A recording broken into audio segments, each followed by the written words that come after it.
Irmãos, continuando a nossa série de exposições dos cultos vespertinos, abramos as nossas Bíblias na carta de Paulo aos Efésios, capítulo 1, do versículo 15 ao versículo 23.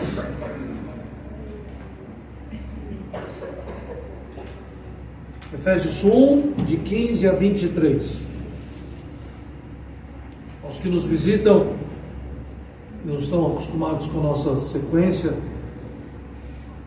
nossa prioridade é sempre ensinar o Antigo Testamento na parte da manhã e o Novo Testamento no culto vespertino. E por isso estamos caminhando no livro do Gênesis, na parte da manhã, e na carta aos Efésios, domingo à noite. Mercê de Deus sempre sequencialmente, a não ser por uma interrupção que fuja ao nosso controle. Efésios capítulo 1, a partir do versículo 15.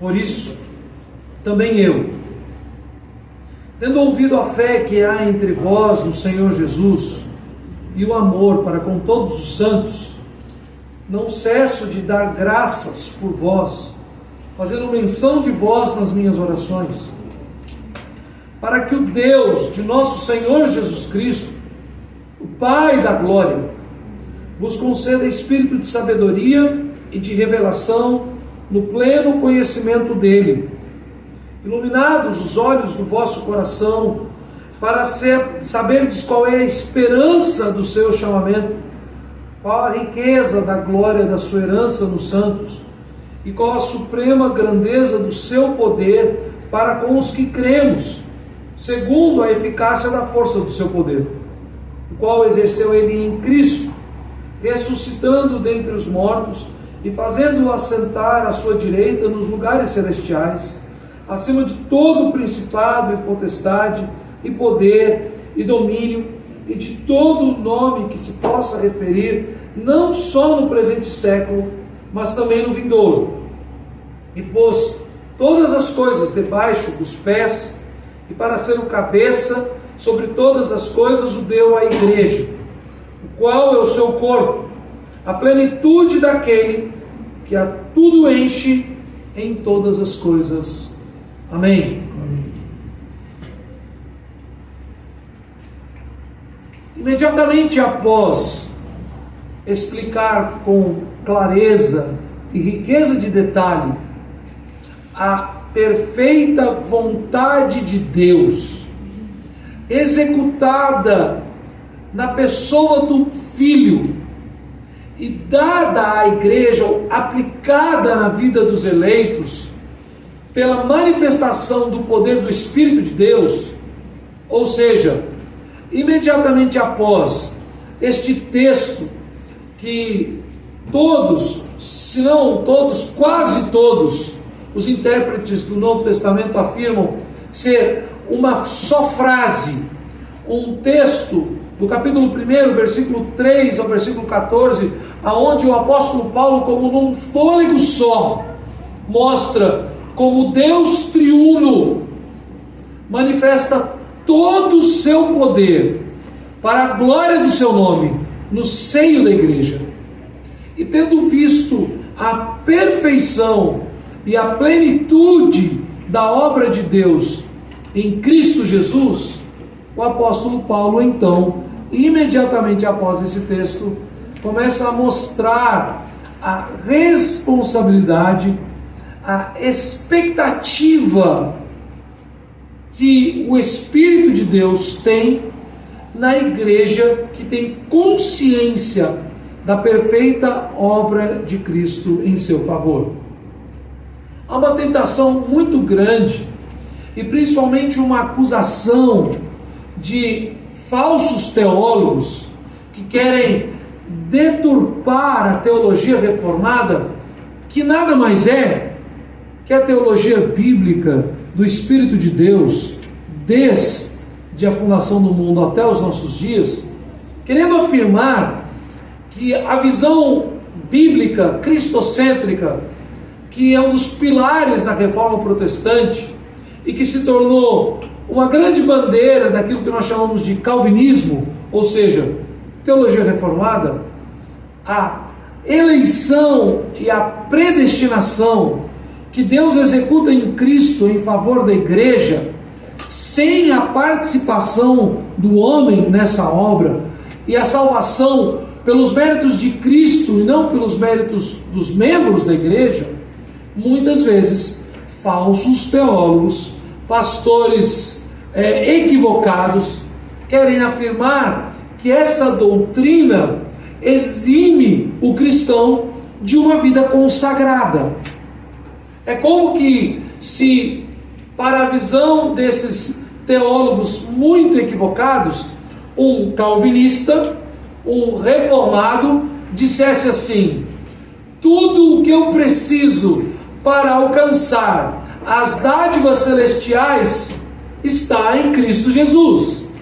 E se Cristo fez tudo, e eu, para ser salvo, não fiz absolutamente nada, posso agora viver do jeito que eu bem entender, sem qualquer preocupação com a minha comunhão com Cristo e com a minha vida de santidade, porque quem me salva é Jesus, então eu serei salvo de qualquer maneira. Paulo, de forma alguma, diz isso. Nos primeiros 11 versículos do seu argumento, versículo 3 ao 14, que nós vimos repetidas vezes nos últimos domingos, pelo menos 3 mensagens foram pregadas nesses versículos, nós vimos então que nós temos a certeza da salvação, porque Deus determinou todas as coisas, o Pai, porque Deus executou todas as coisas, o Filho, e porque Deus aplicou e entregou todas essas coisas para a salvação dos eleitos, a Igreja de Cristo, o Espírito Santo. Mas imediatamente, dando continuidade ao mesmo argumento, agora o apóstolo Paulo diz: por isso, ou seja, por causa de todas estas verdades, por causa dessa teologia viva, na qual nós podemos ter confiança e certeza de que somos salvos em Cristo e em Cristo somente, também eu, tendo ouvido a fé que há entre vós no Senhor Jesus e o amor para com todos os santos, ou seja, tendo o apóstolo Paulo consciência do verdadeiro fruto, dos frutos genuínos, de que estas verdades explanadas nos versículos 3 a 14 estavam vivas e eficazmente operando na igreja de Éfeso, não cesso de dar graças por todos vós, fazendo menção de vós nas minhas orações, para que o Deus de nosso Senhor Jesus Cristo, Pai da glória, vos conceda o espírito de sabedoria e de revelação no pleno conhecimento dele. Aqui então, meus irmãos, o apóstolo Paulo, a partir do versículo 15 e até o versículo de número 23, mas nós vamos dar um foco maior até o versículo de número 19 e continuar no próximo domingo a partir daí. O apóstolo Paulo vai nos mostrar na noite desse dia a respeito da visão da implicação da salvação na vida dos crentes em Cristo. Domingo passado nós falamos sobre as garantias da salvação, a certeza da salvação. E nessa noite nós vamos ver a respeito de como tais convicções transformam a nossa vida, moldam a nossa vida. E que nós, os crentes, que afirmamos ter uma fé genuína dentro daquilo que o apóstolo Paulo acabou de explanar do versículo 3 ao 14, precisamos obrigatoriamente demonstrar genuínos frutos desta salvação. Lembrando aquilo que eu disse no domingo passado a respeito do que afirmava o Dr. R.C. Sproul, pastor presbiteriano, teólogo norte-americano, muito importante para a nossa igreja, quando ele afirmava que muitas pessoas mesmo sem serem crentes, podem ver a conduta dos crentes e, admirando muitas coisas, imitá-los. Muitas pessoas podem ver como os crentes se relacionam como marido e mulher e, admirando isso, buscar imitá-los.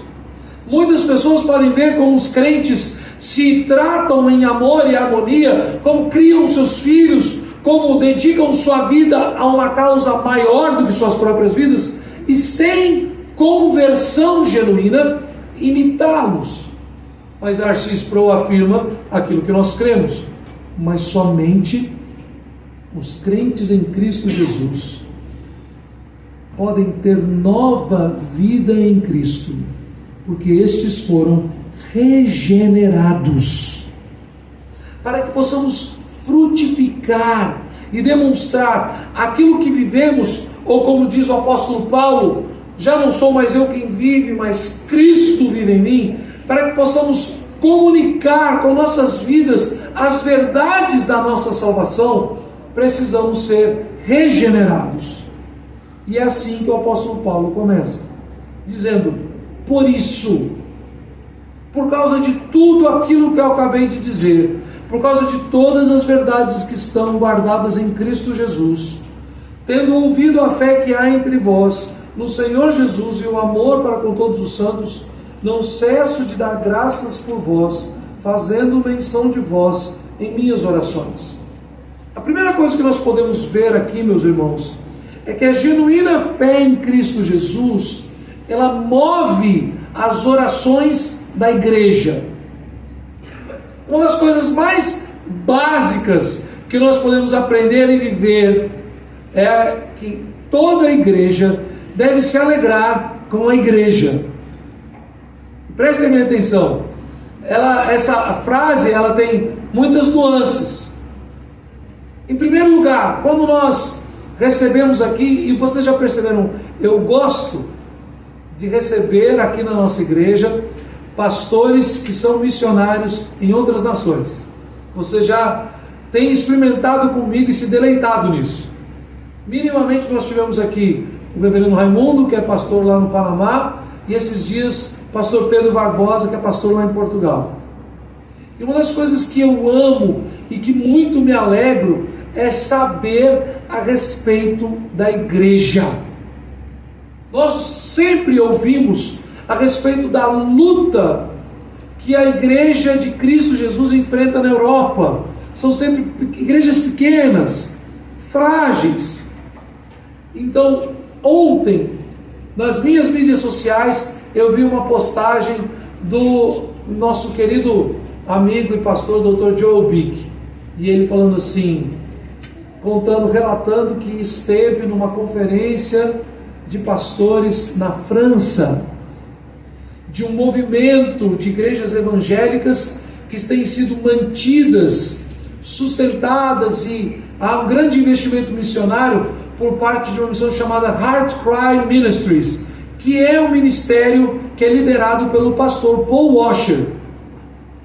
E aí, então, eles estavam numa igreja grande, bonita, muita gente reunida, e eu vi aquilo com grande alegria, porque na França, onde as igrejas são tão pequenas, tão sofridas, tem tanta dificuldade, havia um bom grupo reunido para uma conferência teológica, para treinamento de pastores. Esses dias que passaram, um outro pastor muito querido, o pastor Tiago Bugalho, também lá de Lisboa, postou uma foto de um congresso de homens na sua igreja. E a igreja do pastor Tiago Bugalho, eu conheço bem, cabe umas 100, 120 pessoas. E ela estava lotada de homens ali em Lisboa, e o pastor Renato Vargens, aqui do Brasil, era o pregador. E eu vi nas fotos o pastor Pedro Barbosa, alguns irmãos da igreja dele, alguns irmãos da igreja presbiteriana. Ou seja, em Lisboa, onde as igrejas também são fracas, pequenas, lutam com tanto sofrimento, se reuniram vários homens para falar sobre masculinidade bíblica. E eu fiquei muito feliz. O apóstolo Paulo está dizendo que todas as vezes que ele ouve a respeito dos frutos genuínos da salvação em Cristo Jesus, ele se alegra. E essa deve ser, meus irmãos, a resposta natural de nós os crentes. Nós devemos nos alegrar com a igreja. A igreja precisa se alegrar com a igreja. Essa alegria também precisa ser interna. Nós precisamos sempre, e eu sei que aqui nós nos alegramos assim, quando nós vemos que as famílias da nossa congregação estão todas aqui no domingo, manhã e noite, quando nós recebemos visitantes. Então hoje de manhã o Léo e a Denise capricharam e trouxeram muitas pessoas da sua família. E aí então eu e a Juliana falamos, nós temos que dar o troco hoje à noite. E trouxemos várias pessoas da nossa família. Isso é óbvio que nos alegra, porque os nossos familiares que pela graça de Deus estão aqui conosco hoje, são todos nossos irmãos em Cristo. Todas as vezes que nós recebemos uma visita, e aí tivemos algumas vezes irmãos que são lá da cidade de Patos, e aí quando vem a trabalho aqui na nossa cidade, frequentam a igreja conosco. Recebemos alguns domingos atrás uma outra irmã lá do sul de Minas, que estava um tempo de trabalho aqui em João Pessoa, e veio manhã e noite cultuar conosco. Quando recebemos pastores que vêm de outras cidades, mas vêm passar férias aqui em João Pessoa. Domingo passado estava conosco o reverendo Fábio, meu amigo querido. Então nós nos alegramos. A igreja de Cristo Jesus se alegra com a igreja. Todas as vezes que internamente, ou tendo notícias de outras igrejas próximas a nós, ou em outros países, nós nos alegramos. Os que têm amor por Cristo e os que estão em pleno amor para com todos os santos, eles oram com ação de graças por toda a igreja de Cristo. O sentimento, meus irmãos, que nos leva a esse tipo de atitude é resposta da nossa fé em Cristo Jesus, ou desse texto tão precioso, dos versículos 3 a 14, porque nós entendemos que nossa igreja local nada mais é do que uma pequena parte do corpo de Cristo Jesus. Isso é muito bem explicado pelo apóstolo Paulo no texto complementar do capítulo 1 que nós lemos no início da liturgia. Quando ele fala a respeito da salvação em Cristo Jesus, no versículo de número 12, ele diz assim: a fim de sermos para o louvor da sua glória, nós, os que de antemão esperamos em Cristo. Ele está falando sobre a comunidade cristã que nasceu no seio da cidade de Jerusalém. Ele está falando sobre todos os crentes em Cristo, mas que vieram convertidos a Cristo de origem judaica. Os que de antemão esperávamos em Cristo. Os que tinham então todo o texto e a revelação e os profetas da antiga aliança que apontavam para a vida do Messias. E ele diz: em quem também vós, depois que ouvistes a palavra da verdade, o evangelho da vossa salvação, tendo nele também crido, fostes selados com o Espírito, com o Santo Espírito da promessa.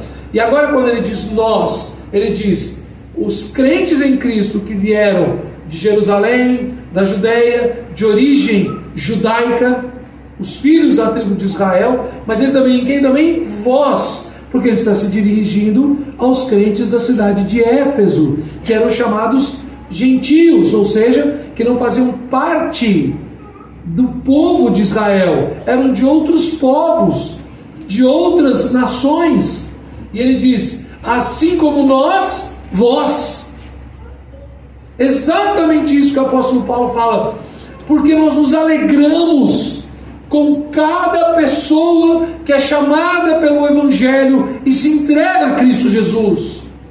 E se nós nos alegramos com a salvação de todos aqueles, como diz no texto de Atos capítulo 2, a partir do versículo 42, no versículo 47, que dia a dia acrescentava o Senhor os que iam sendo salvos, se nós nos alegramos por cada novo convertido, evidentemente que nós nos alegramos com cada nova igreja estabelecida pela face da terra e que nós temos notícia a respeito deles.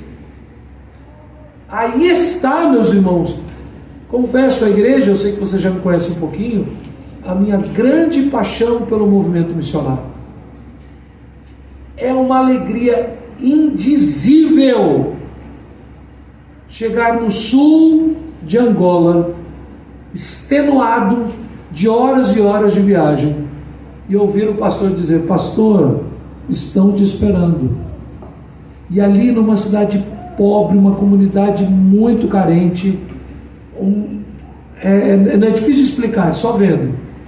Você vê uma igreja com mais de 100 pessoas sentadas esperando o culto, e muitas delas viajaram por uma hora e meia, com maior dificuldade de transporte para estar naquele culto esperando ouvir a pregação da palavra. É uma alegria indizível. A igreja de Cristo se alegra na igreja de Cristo. Isso, meus irmãos, evidentemente, porque Cristo se alegra na sua igreja. Cristo tem prazer na sua igreja. E o apóstolo Paulo manifesta isso na continuidade do texto, quando ele diz assim: e não cesso de dar graças por vós, fazendo menção de vós nas minhas orações, para que o Deus de nosso Senhor Jesus Cristo, Pai da glória, vos conceda espírito de sabedoria e de revelação no pleno conhecimento dele. Ou seja, o Senhor Jesus age no meio do povo de Deus para cada vez mais se revelar ao seu povo. O apóstolo Paulo fica feliz, ele se alegra em ouvir a respeito da igreja, mas ele o faz por causa da obra de Cristo em sua vida, porque o Senhor Jesus Cristo tem como sua obra principal revelar-se no meio do povo de Deus para a glória de Deus. O apóstolo Paulo então vê que aquela igreja é uma igreja fiel, de boa teologia, que cresce, que serve ao Senhor, pautada em uma fé irrefutável. A obra trinitária é expressa em dons, em grande manifestação, em frutos genuínos. Mas ele ora a respeito da igreja pela qual ele se alegra, para que a alegria de Cristo aumente.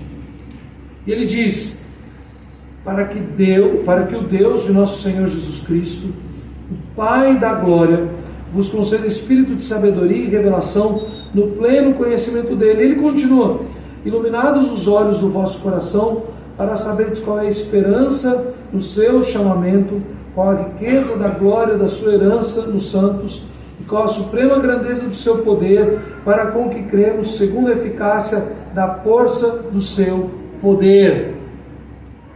Aquilo que nós lemos agora há pouco na nossa liturgia é muito importante para nós.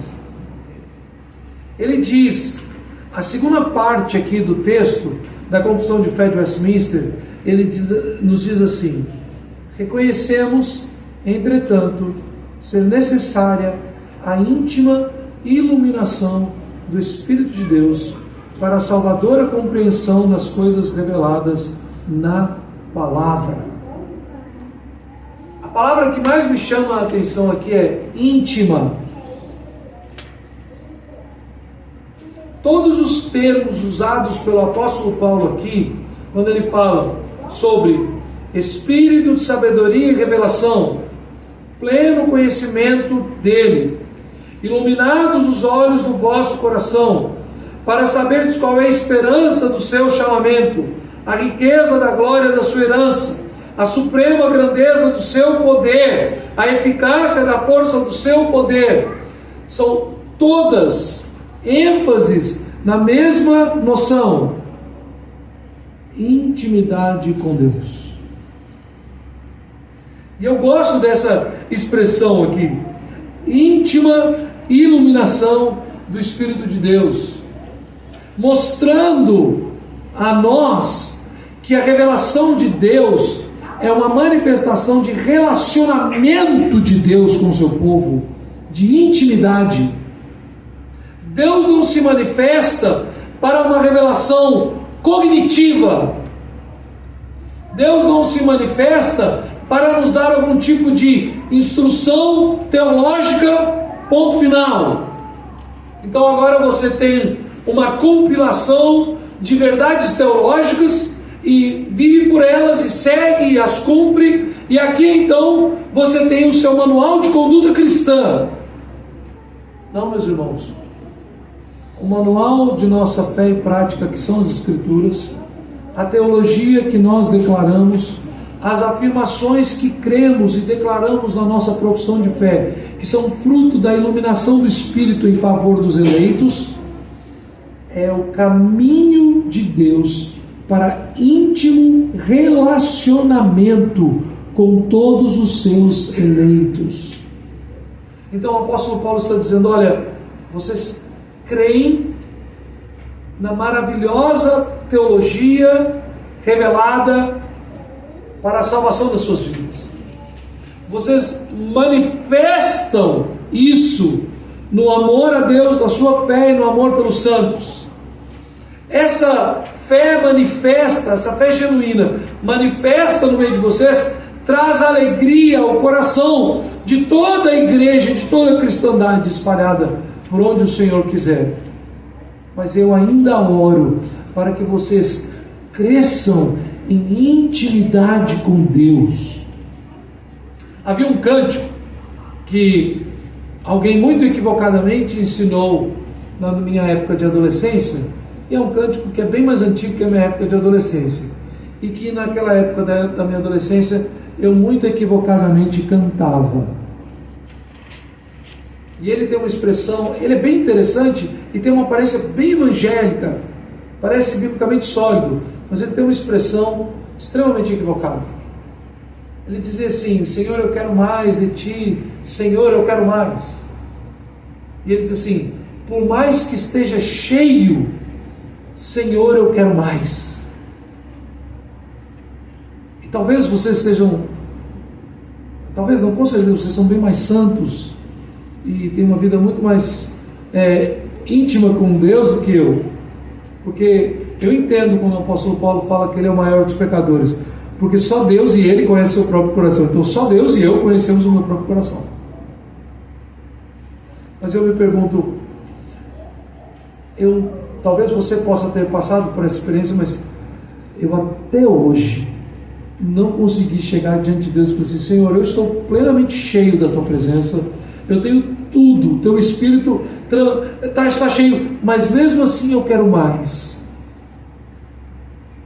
A verdade é que, por mais que tenhamos uma certeza de salvação plena, e como falamos na semana passada também, relembrando isso, não é a certeza da salvação que nos salva, e a confissão de fé do Westminster diz isso, que pode ser até mesmo que os salvos em Cristo Jesus cheguem a desanimar, duvidar, questionar, mas se a sua salvação está em Cristo, eles não perdem a salvação. Não é a certeza da salvação que nos salva, mas os que são salvos buscam viver cada dia mais na certeza da salvação.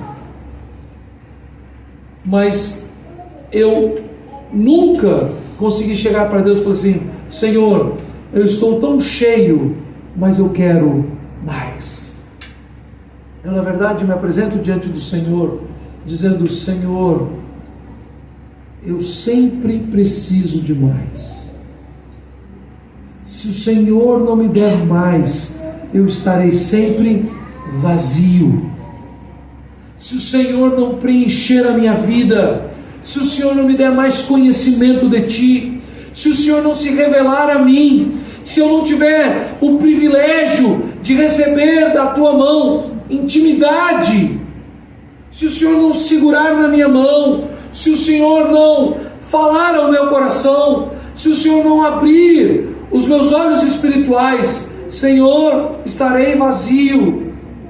Então, na verdade, discordando da afirmação do cântico, eu digo: Senhor, eu quero mais de Ti. Senhor, eu quero mais. Senhor, eu continuo tantas vezes vazio. Senhor, eu quero mais. Nós precisamos desejar do Senhor cada vez mais intimidade.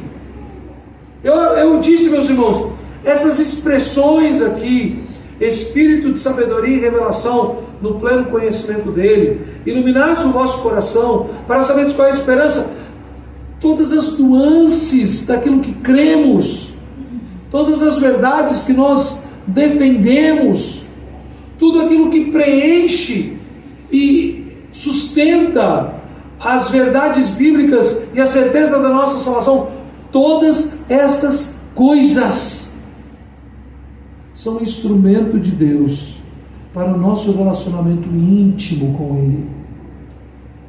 Nós precisamos ter intimidade com Deus. E a última coisa, meus irmãos, que eu vejo e ressalto aqui, principalmente no texto da Confissão de Fé de Westminster, é o resultado dessa intimidade com Deus, que a Confissão de Fé nos diz o seguinte: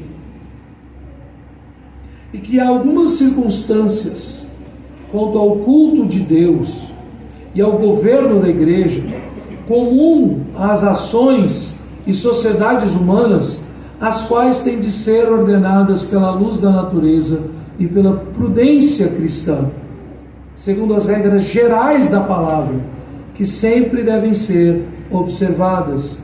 Ou seja, a Confissão de Fé de Westminster está nos dizendo aqui que existem diversos assuntos da vida comum que você não vai encontrar um versículo específico dizendo a esse respeito. O Salmo 127, versículo de número 3, nos diz que a herança do Senhor são os filhos, o fruto do ventre e o seu galardão. Amém? Mas não diz. E aí ele fala que o guerreiro deve encher a sua aljava. E aí então, não está escrito no texto. Os intérpretes do Antigo Testamento e muitos teólogos vão dizer: olha, uma aljava de um guerreiro, de um arqueiro que ia para a guerra, tinha cerca de 12 flechas.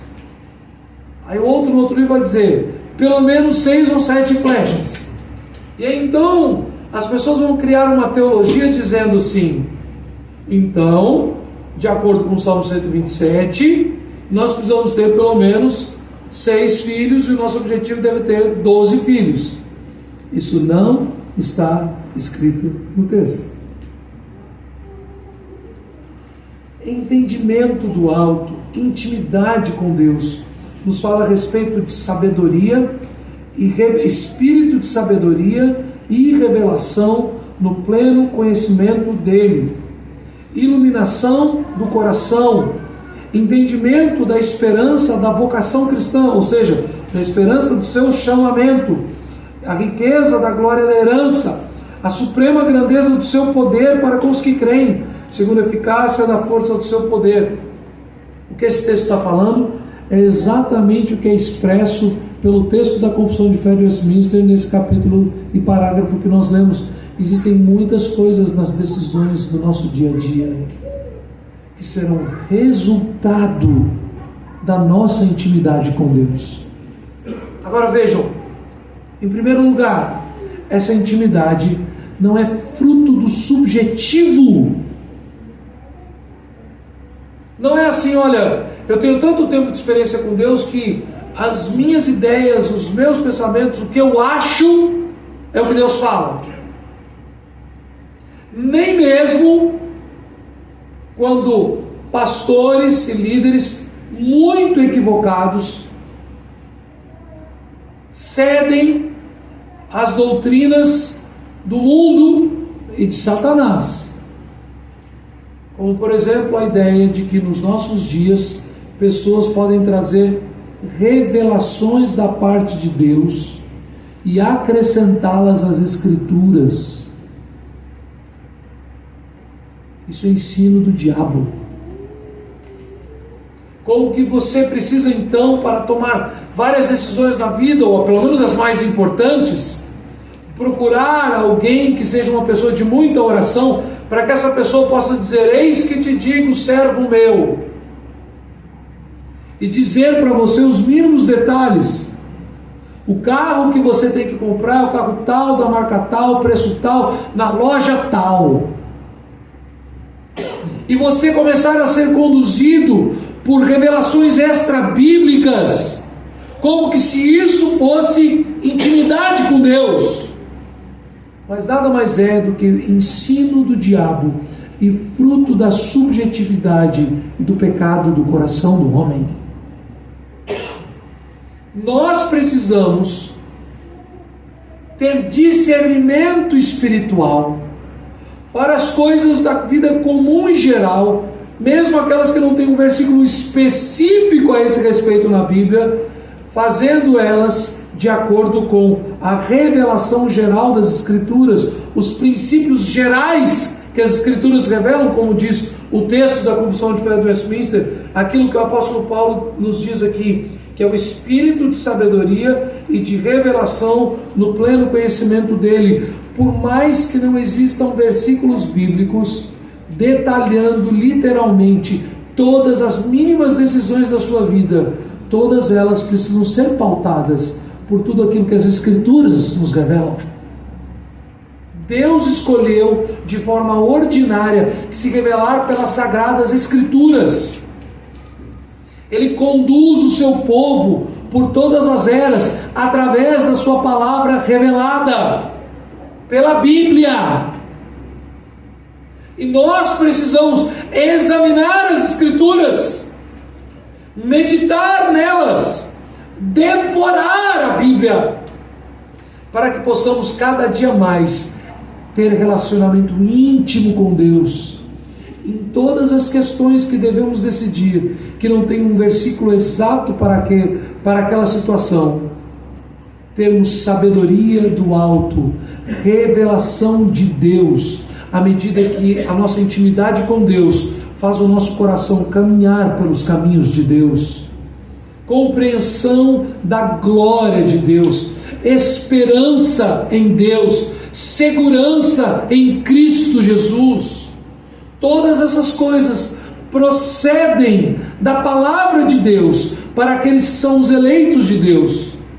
E se nós, salvos, transformados, professos, membros da igreja, não continuarmos diariamente debruçados na lei de Deus, na sua santa voz, no seu poder revelado, nós não alcançaremos tal sabedoria.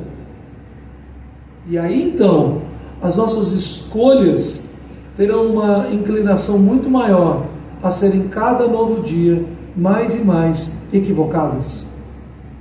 Eu falei, o Salmo 127 não diz o número de filhos que nós devemos ter, mas nós precisamos orar e pedir a Deus instrução, e podemos ler a Bíblia das muitas partes que não falam nem sobre filhos especificamente, para que o Senhor enche o nosso coração e nos dirija dizendo: cada novo filho que Ele nos dá é uma bênção do Senhor em nossas vidas. Os que têm muitos filhos louvam a Deus por isso. Os que têm poucos filhos louvam a Deus por isso. Os que têm mais recursos precisam da sabedoria de Deus para administrar os seus recursos financeiros, mas não existe uma regra financeira específica para a vida dos crentes. O que você pode comprar, o que você não pode comprar, quantas vezes você pode tirar férias, quantas vezes você não pode tirar. Essas regras minimalistas e detalhistas era, na verdade, a prática dos fariseus. E o Senhor Jesus Cristo repetiu por diversas vezes que a verdadeira obediência aos seus mandamentos se resumia em amar a Deus acima de todas as coisas e amar ao próximo como a si mesmo. Com os nossos recursos, com os nossos talentos, com o nosso tempo. São essas verdades que são o cerne da oração do apóstolo Paulo em favor da igreja de Cristo. E, obviamente, o cerne da alegria de Jesus em favor da sua igreja. O Senhor Jesus é glorificado e se deleita em uma igreja que cresce em intimidade com Deus, através da sua intimidade com a palavra de Deus.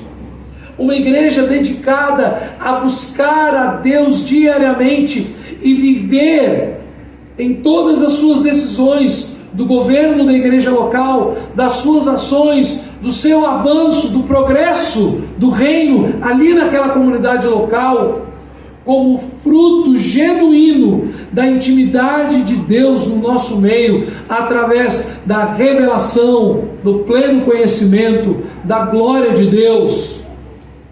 Nós ainda, Congregação Presbiteriana Sólida e Glória, não temos um prédio próprio.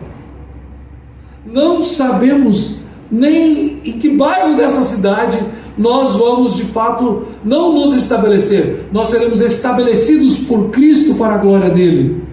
Nós estamos aqui na Orla de Manaíra e nós temos aqui na nossa porta um grande número de pessoas vivendo em condições degradáveis, dominados pelas drogas, vidas destruídas, e nós estamos aqui no conforto do nosso ar-condicionado. Eu tenho sempre conversado com muitos irmãos aqui da nossa igreja sobre prédio, construção, aluguel, investimento, este hotel, outro hotel, este bairro, na orla, fora da orla, bairros onde tem outras igrejas, onde não tem nenhuma igreja. E nesses dias o Zé Carlos estava me ajudando com isso. E a gente falou assim, então essa semana nós estamos precisando resolver a nossa logística aqui. Nós vamos ver alguns lugares. Aí o Zé Carlos mandou assim para mim, numa avenida ali no Cuiá, né, Zé Carlos? Era uma oficina, depois foi uma academia, é um salão grande, e colado num condomínio de prédios. E o Zé falou exatamente o que deve ser o fundamento para qualquer igreja. Ele falou assim, olha pastor, tem um condomínio do lado, muita gente para a gente evangelizar. E na hora eu nem respondi Zé Carlos, eu falei assim, olha, mas isso não quer dizer que nós temos que ir para lá. Quer dizer que ali no Cuiá tem um espaço para plantar uma outra igreja, e que nós podemos trabalhar para isso também. Que todas as vezes que nós acharmos um lote, um terreno, um galpão, uma casa grande, em um bairro onde não tenha uma igreja, ou colado num condomínio fechado, ou quando a MRV levantar um prédio e lotar de famílias ali morando, nós temos que estar prontos a bater o nosso ponto ali e falar, vamos plantar uma nova igreja. Mas não existe nenhum versículo para isso. Não é mesmo, Zé Carlos? Qual é o versículo da Bíblia para a gente decidir que lugar nós vamos alugar, aonde nós vamos construir, que bairro nós vamos ficar? Qual o versículo da Bíblia que não vai dizer que a gente tem que se reunir dentro de hotel, ou no meio da praça? Não existe!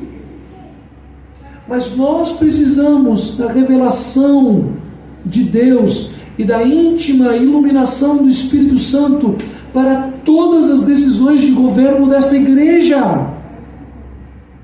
Quem dera nós pudéssemos sustentar hoje todos os missionários da Igreja Presbiteriana do Brasil espalhados pelo mundo. Nós não podemos. E às vezes nós temos 2, 3, 4 projetos missionários na mão e nós vamos dizer, como nós vamos escolher o projeto que nós podemos apoiar ou não? Nós precisamos de íntimo relacionamento com Deus para perceber Ele nos conduzindo, porque não vai ter um versículo específico para isso. A igreja de Cristo Jesus, convicta da salvação e da perfeita obra de Cristo, ela tem frutos muito claros. E aqui então o apóstolo Paulo diz que o primeiro fruto é a igreja que se alegra com a igreja. O segundo fruto é a igreja que clama por mais de Deus, que quer crescer mais em Deus. E o terceiro fruto, claro, é uma igreja que tem todas as suas decisões pautadas na intimidade que aquela igreja tem com Deus, pelo conhecimento das Sagradas Escrituras. Espírito de sabedoria e revelação estão pautados na Bíblia. Nós precisamos estar em oração nesses dias por nossa irmã Yasmin. Ela não está conosco nessa noite. Mas Yasmin foi aprovada no vestibular para medicina em Santa Catarina. E a Ana Letícia testemunhou isso. Quando ela me contou, eu disse: parabéns, foi aprovada. Ela pastor, onde vai ser? Vai ser João Pessoa, Campina Grande? Não, passou Santa Catarina. Aí eu já fechei a cara. Não, você vai não. Ficou doido, menino? Ah, não. Eu já conversei com ela, nós já oramos. Não ficou só nisso. Mas ela está sendo preparada para a pública profissão de fé. Ela é nova convertida.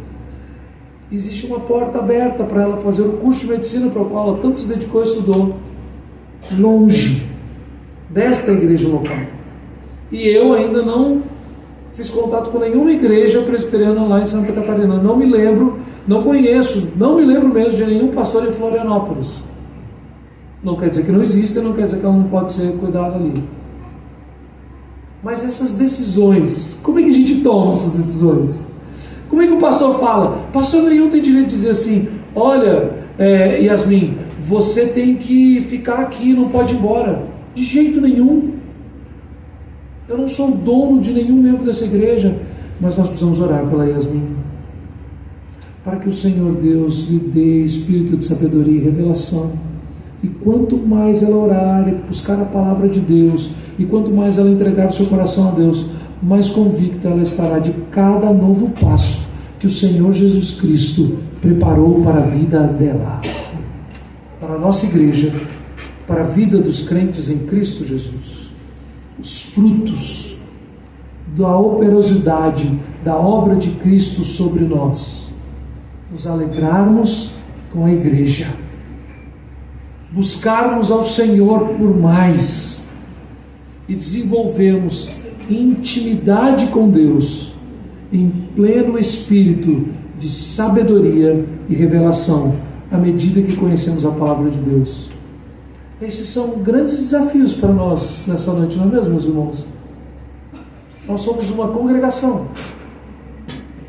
Nós temos ainda nenhum ano de existência de trabalho aqui. E nós precisamos dessa sabedoria todos os dias. É óbvio que nós olhamos para a nossa igreja aqui e queremos crescer. Nós estamos falando sobre Yasmin agora, mas nós já falamos sobre a Rose, que Deus abriu portas para ela em Portugal e que está indo para lá. O pastor Pedro vai ajudar a cuidar da Rose lá também, né, Rose? Mas nós precisamos todos os dias saber o que vamos fazer. Primeiro, nós precisamos continuar servindo com alegria ao Senhor, nos alegrando com tudo aquilo que Ele fizer no nosso meio e nos alegrando com as nossas igrejas irmãs ao redor do mundo.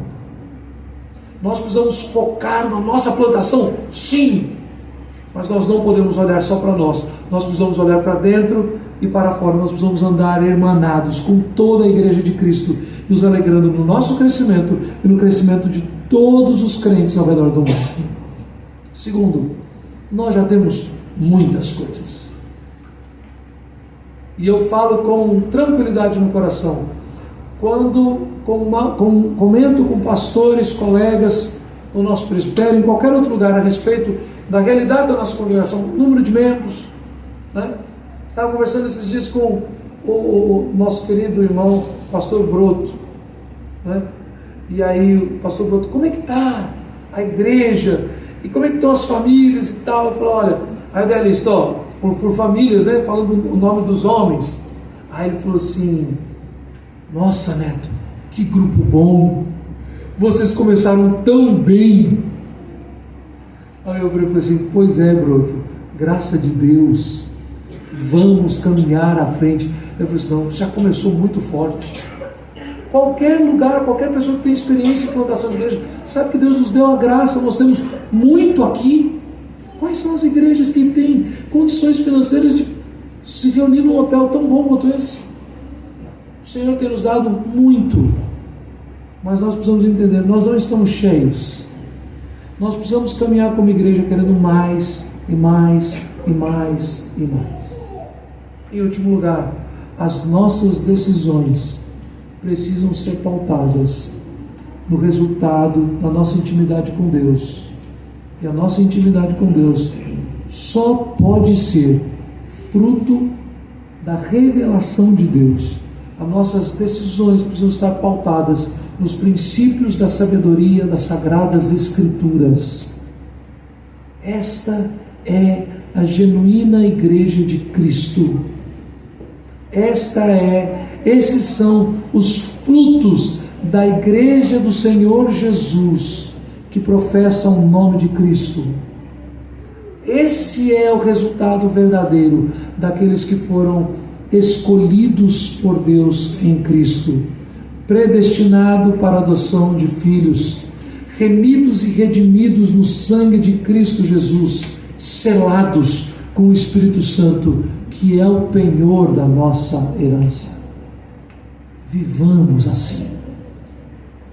Nos deleitemos nos verdadeiros frutos da salvação em Cristo, que nós já temos colhido aqui no nosso meio. Amém.